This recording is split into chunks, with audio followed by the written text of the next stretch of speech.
Come to think of it, they crucified my Lord, they crucified my Lord, they crucified my Lord. Good Friday. What does it really mean? What is the significance of it? What is the symbolism behind it? And what does the Bible actually say about it? Good Friday marks the day Jesus Christ was crucified.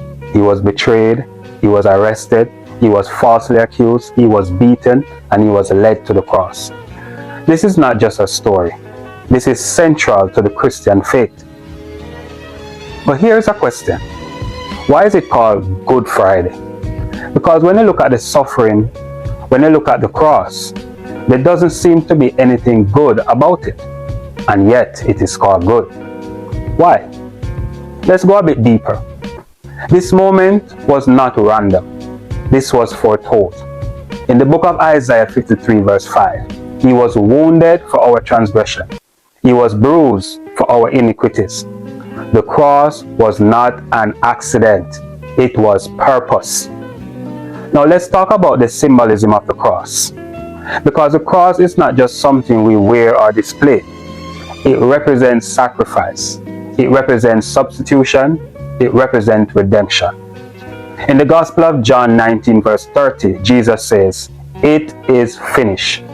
That statement is powerful because it tells us the work was complete, the sacrifice was made, the debt was paid. So now let me ask you, what does the cross mean to you personally? Is it something you acknowledge or is it something you live by? Because Good Friday teaches us something deeper. It teaches us about love, not in words, but in action.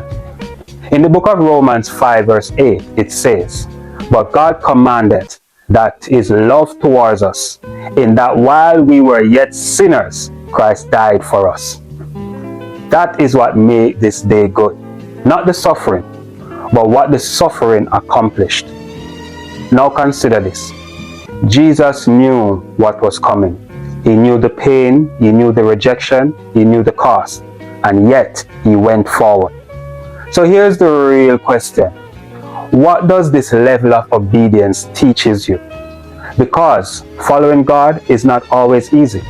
It is not always comfortable, but it's always necessary. Consider this question. What does the cross require of you? Not just in what you believe, but in how you live. Because the cross is not just something to admire. It is something that calls for a response. 1. The cross requires surrender. In the Gospel of Luke 9 verse 23, Jesus says, "If any man will come after me, let him deny himself and take up this cross daily." This is daily, not occasionally. 2. The cross requires obedience. Even when it is uncomfortable, even when it is inconvenient, even when it costs you something. 3. The cross requires humility. So ask yourself, is pride still leading your life, or is humility shaping it? 4. The cross requires forgiveness. So ask yourself, who do you still need to forgive? 5. The cross requires sacrifice. Not just what is easy, but what is necessary. 6. The cross requires love in action.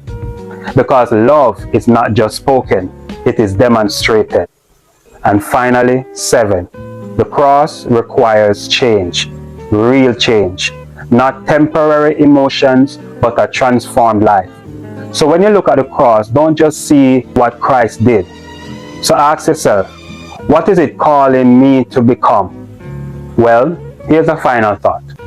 I urge you today, don't rush past this moment. Take time to reflect, take time to understand. Because before the resurrection, there was the cross. Before the victory, there was sacrifice. Before life, there was surrender. So I leave you with this. Do not just observe Good Friday. Respond to it. Let it change you.